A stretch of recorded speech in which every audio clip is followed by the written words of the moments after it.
哇，这个水坑这么小，还能搁浅这个鱼啊！这是沙光鱼，这种鱼它会卧沙的，活力还挺足的。哇，这条大，哇，看不到了。哇，在这，让它搅浑了，看这个活力。这还有一条，哇塞，哇，这沙光鱼3条，发财了，这1斤都要30-40块钱。看这边有一个大袋子，哦，这个大袋子要晃一晃啊！我这太着急了，直接拔出来了，容易断。这边还有一个，哇，晃一晃再拔。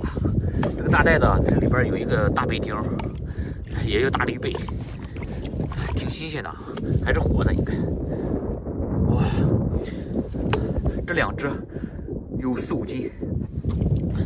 哎，这边还有一个大毛蛤，哎，这还有一只。哇，这2个大毛蛤得3斤多。这种大毛蛤，回去蘸个辣根儿，直接切一切，发财了。啊，两个这个大毛蛤，2个大绿贝。这边还有3条这个沙光鱼。今天真的发财了，可能是风浪比较大，最近这个海鲜比较多。哇，这是刚下来呀！抓紧时间到里边去看看吧。今天退的潮水太大了。大家好，我是老张，又来赶海了。今天的风呢比较大，这片沙滩应该能吹出来东西。咱们抓紧时间到那边去看。看这个呼吸孔，哎，看看能挖出什么东西啊？这应该是个小蛏子吧？哎，看到它了。哎，慢点。哦，这个海豆芽，上面一个豆芽，这东西不好吃啊，放了吧。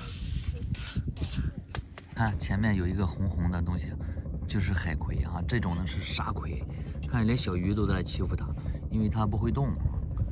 这种沙葵是没有根的。还有一种海葵，它叫石葵，不过这个沙葵要比那种石葵要好吃的多了。回家炒个韭菜。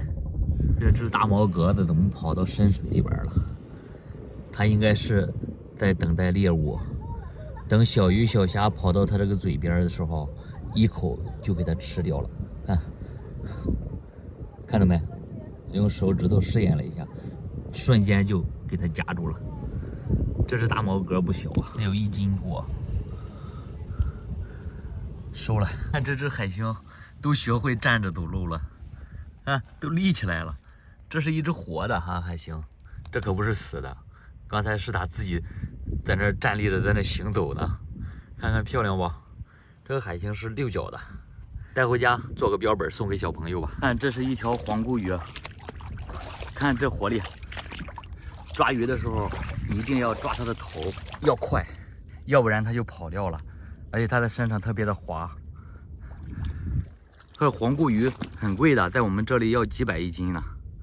看那么多人了都没有发现，让我抓着了，太幸运了，发财了，带回家。每天这么多人来赶海，一个人拿一件儿，也把它拿干净了。看，这是个漂子，就是用渔网拿鱼的时候，上面的漂子，这东西很难分解的，给它带着吧。这么冷的天，退潮的时候还往外爬呢。一般天冷的时候，这种螃蟹很少见的。这是一只大赤眼红，得1斤多。它这个大爪子，就是它这个大爪子肉特别多，我也舍不得丢。到前面看看，潮水已经上来了，今天呢收获还可以，咱们回家做海鲜吃，明天见。